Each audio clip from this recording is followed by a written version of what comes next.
ನಮಸ್ಕಾರ. ನೀವು ನೋಡ್ತಾ ಇದ್ದೀರಾ ಟಿವಿ ವಿಕ್ರಮ ವಿಶೇಷ ಕಾರ್ಯಕ್ರಮಕ್ಕೆ ಸ್ವಾಗತ. ನಾನು ಜೆಸಿಲ್ ಡಿಸೋಜ. ನೀವು ಇಲ್ಲಿ ತನಕ ಟಿವಿ ವಿಕ್ರಮವನ್ನ ಸಬ್ಸ್ಕ್ರೈಬ್ ಮಾಡದೇ ಇದ್ರೆ ತಕ್ಷಣ ಸಬ್ಸ್ಕ್ರೈಬ್ ಮಾಡಿ. ಯೋಗಿ ಆದಿತ್ಯನಾಥ್ ಒಂದ್ಸಲ ಹೆಜ್ಜೆ ಇಟ್ರೆ ಮತ್ತೆ ಹಿಂದೆ ಇಡುವ ಮಾತೇ ಇಲ್ಲ. ನಿರ್ಧಾರ ತಕೊಂಡ್ರೆ ಮುಗೀತು, ರಾಜಿ ಆಗುವ ಮನುಷ್ಯನೇ ಅಲ್ಲ. ಆದ್ರೆ ಇಂತಹ ಖಡಕ್ ಯೋಗಿಜಿ ಒಬ್ಬ ಮುಸ್ಲಿಂ ಯುವತಿಗಾಗಿ ತಮ್ಮ ಆದೇಶವನ್ನೇ ವಾಪಸ್ ಪಡೆದ್ ಬಿಟ್ರಾ? ರೀಸೆಂಟ್ ಆಗಿ ಯೋಗಿಜಿ ಒಂದು ಆದೇಶವನ್ನ ಹೊರಡಿಸಿದ್ರು. ಉತ್ತರ ಪ್ರದೇಶದಲ್ಲಿ ಯಾವುದೇ ದಂಗೆ ಇಲ್ಲ, ಯಾವುದೇ ಕರ್ಫ್ಯೂ ಇಲ್ಲ. ಅದರ ಜೊತೆಗೆ ದೊಡ್ಡ ದೊಡ್ಡ ಸ್ಪೀಕರ್ಸ್ ಗಳನ್ನ ಕೂಡ ಕೆಳಗಿಳಿಸಲಾಗಿದೆ. ಇನ್ಮೇಲೆ ರಸ್ತೆಯಲ್ಲಿ ನಮಾಜ್ ಆಗೋದಿಲ್ಲ ಅಂತ.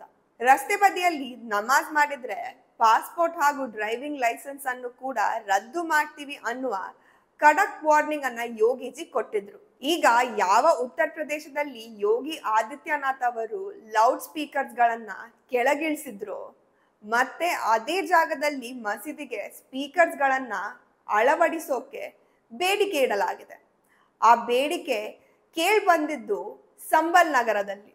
ಇತ್ತೀಚೆಗೆ ಸಂಬಲ್ನ ಸಾಮಾಜಿಕ ಕಾರ್ಯಕರ್ತೆ ನಿದಾ ಅಹಮದ್ ಇವರು ತನ್ನ ಬೇಡಿಕೆಯ ಜೊತೆಗೆ ಜಿಲ್ಲಾಧಿಕಾರಿಗಳ ಕಚೇರಿಗೆ ಹೋಗಿ ನಮ್ಗೆ ಆಜಾನ್ ಹಾಕೋದಕ್ಕೆ ಅವಕಾಶ ಕೊಡಿ ಅಂತ ಕೇಳ್ಕೊಂಡಿದ್ದಾರೆ. मैं निदा अहमद अलविदा के जुम्मे की नमाज के वक्त संभल की सभी मस्जिदों में लाउड स्पीकर की अनुमति के लिए आज संभल डीएम डॉक्टर राजेंद्र पेंसिया जी और संभल एसडीएम वंदना मिश्रा जी से मिली. दोनों अधिकारियों को प्रार्थना पत्र देकर अलविदा जुम्मे के दिन संभल की सभी मस्जिदों में लाउड स्पीकर इस्तेमाल करने की मांग की, क्योंकि अलविदा का जुम्मा भी साल में एक बार ही आता है. और ये अलविदा का जुम्मा सिर्फ इसलिए ही खास नहीं है कि साल में एक बार आता है, बल्कि इसलिए भी खास है क्योंकि जिस दिन मेरा देश, मेरा हिंदुस्तान, मेरा भारत आजाद हुआ, यानी 15 अगस्त 1947, जी हाँ 15 अगस्त 1947, उस दिन भी अलविदा का जुम्मा ही था, क्योंकि उस वक्त भी रमजान का पाक महीना चल रहा था और 28वां रोजा था. तो ये अलविदा का जुम्मा हर लिहाज से बहुत खास है. इसलिए मेरी कोशिश है कि कम से कम अलविदा के जुम्मे के दिन दोपहर 12:30 से दोपहर 2:30 तक, यानी सिर्फ 2 घंटे के लिए लाउड स्पीकर की अनुमति दी जाए. प्रशासनिक अधिकारियों की तरफ से आश्वासन दिया गया है कि वो इस विषय पर विचार करेंगे. इसी के साथ मैं निदा अहमद इस वीडियो के माध्यम से उत्तर प्रदेश सरकार और माननीय मुख्यमंत्री श्री योगी आदित्यनाथ जी से भी अनुरोध करती हूं कि मेरी इस मांग पर ध्यान दें. आपकी बहुत मेहरबानी होगी. शुक्रिया. ಕೇಳಿಸ್ಕೊಂಡ್ರಾ? ನಿದಾ ಅಹಮದ್ ಅವರು ಇಲ್ಲಿ ಸಿಒ ಅನುಜ್ ಚೌಧರಿ ಅವರ ಡೈಲಾಗ್ಸ್ ಗಳನ್ನ ಕಾಪಿ ಮಾಡ್ತಾರೆ. ಅವತ್ತು ಅನುಜ್ ಚೌಧರಿ ಅವರು ಹೋಳಿ ವರ್ಷಕ್ಕೆ ಒಂದೇ ಸಲ ಬರೋದು ಅಂತ ಹೇಳಿದ್ರು. ಅದಕ್ಕೆ ನಿದಾ ಹೋಳಿ ಅಂತೆ ಅಲ್ವಿದಾ ಜುಮ್ಮಾ ಕೂಡ ವರ್ಷಕ್ಕೆ ಒಮ್ಮೆನೆ ಬರೋದು.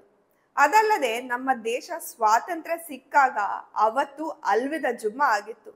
ಅದಕ್ಕೋಸ್ಕರ ಈ ಅಲ್ವಿದಾ ಜುಮ್ಮಾ ಬಹಳ ವಿಶೇಷವಾಗಿದೆ ಅಂತ ಹೇಳ್ತಾರೆ. ಇದಕ್ಕೆ ಜಿಲ್ಲಾಧಿಕಾರಿಗಳು ಅನುಮತಿ ಕೊಡೋದಾಗಿ ಭರವಸೆಯನ್ನ ಕೊಟ್ಟು ಕಳಿಸಿದ್ದಾರೆ. ಈಗ ಯೋಗಿಜಿಯ ಸರ್ಕಾರ ಈ ಮನವಿಯನ್ನ ಸ್ವೀಕಾರ ಮಾಡುತ್ತೋ ಇಲ್ವೋ ಅನ್ನೋದನ್ನ ಕಾದು ನೋಡ್ಬೇಕಿದೆ. ಆದ್ರೆ UPA CM ಯೋಗಿ ಆದಿತ್ಯನಾಥ್ ಅವರು ಈ ವಿಷಯದಲ್ಲಿ ಸ್ಪಷ್ಟ ಆಗಿದ್ದಾರೆ. ಮುಸಲ್ಮಾನರಿಗೆ ಪ್ರಾರ್ಥನೆ ಮಾಡೋದಕ್ಕೆ ಅವಕಾಶ ಇದೆ, ಆದ್ರೆ ಇಸ್ಲಾಂ ವಿರೋಧವಾಗಿ ಕೆಲಸವನ್ನ ಮಾಡಬೇಡಿ ಅಂತ.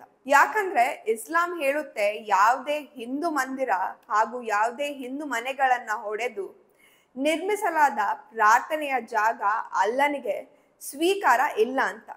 ಆದ್ರೆ ಇವರು ಅದನ್ನೇ ಮಾಡ್ತಾರೆ. ಯೋಗಿ ಬಹಳ ಕಾನ್ಫಿಡೆನ್ಸ್ ಅಲ್ಲಿ ಇದ್ದಾರೆ. ಯಾಕಂದ್ರೆ ಅವರು ಕಾನೂನಿನ ವ್ಯಾಪ್ತಿಯಲ್ಲೇ ಈ ಎಲ್ಲಾ ಕೆಲಸಗಳನ್ನ ಮಾಡ್ತಾ ಇದ್ದಾರೆ.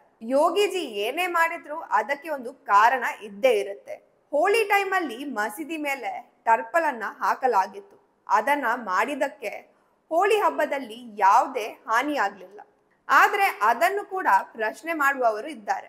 ಹಾಗೆ ನೋಡಿದ್ರೆ ಮೊಹರಂ ಮೆರವಣಿಗೆ ನಡೆಯುತ್ತೆ.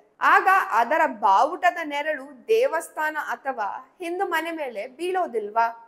ಬಿದ್ದ ಮಾತ್ರಕ್ಕೆ ಹಿಂದೂ ಮನೆ ಅಪವಿತ್ರವಾಗುತ್ತಾ?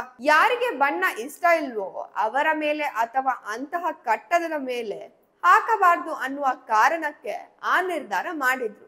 ಇದರಲ್ಲಿ ಸಮಸ್ಯೆ ಏನು? ಹಾಗೆ ನೋಡಿದ್ರೆ ಹಿಂದೂಗಳಿಗಿಂತ ಜಾಸ್ತಿ ಬಣ್ಣ ಬಣ್ಣದ ಬಟ್ಟೆಗಳು ಮುಸಲ್ಮಾನರೇ ಹಾಕ್ತಾರೆ. ಹಾಗಾದ್ರೆ ಬಣ್ಣದಿಂದ ತೊಂದರೆ ಯಾಕೆ? ಬಣ್ಣ ಬಣ್ಣದ ಬಟ್ಟೆ ಧರಿಸಲು ಆಗುತ್ತೆ, ಆದ್ರೆ ಮೈ ಮೇಲೆ ಬಣ್ಣ ಬಿದ್ರೆ ಗದ್ದಲ ಶುರುವಾಗುತ್ತೆ. ಕುಂಭಮೇಳದ ಸಮಯದಲ್ಲಿ ಕೂಡ ಅಷ್ಟೇ. ನಿಮ್ಗೆ ಶ್ರದ್ಧೆ ಇದ್ದು ಒಳ್ಳೆಯ ಮನಸ್ಸಿನಿಂದ ಬರೋದಾದ್ರೆ ಬನ್ನಿ ಅಂತಾನೆ ಯೋಗಿಜಿ ಹೇಳಿದ್ರು. ಉತ್ತರ ಪ್ರದೇಶದ ಸಿಎಂ ಹೀಗಿರದೆ ಇದ್ದಿದ್ರೆ ದಿನ ಬೆಳಗಾದ್ರೆ ಬರೀ ಗಲಭೆಯನ್ನ ನೋಡ್ಬೇಕಿತ್ತು. ಹೀಗಿರೋದಕ್ಕೆ ಬಾಯಿ ಮುಚ್ಕೊಂಡು ಕೂತಿದ್ದಾರೆ ಅಷ್ಟೇ. ಟಿವಿ ವಿಕ್ರಮ, ದೇಶ ನಿಮ್ಮ ಕೈಯಲ್ಲಿ. ಈ ಕಾರ್ಯಕ್ರಮ ನಿಮಗೆ ಇಷ್ಟ ಆಗಿದ್ದಲ್ಲಿ ಲೈಕ್, ಶೇರ್ ಹಾಗೂ ಕಮೆಂಟ್ ಮಾಡಿ. ಟಿವಿ ವಿಕ್ರಮದ ಕಾರ್ಯಕ್ರಮಗಳನ್ನು ನಿರಂತರವಾಗಿ ವೀಕ್ಷಿಸಲು ಸಬ್ಸ್ಕ್ರೈಬ್ ಮಾಡಿ, ಬೆಲ್ ಐಕನ್ ಒತ್ತಿ.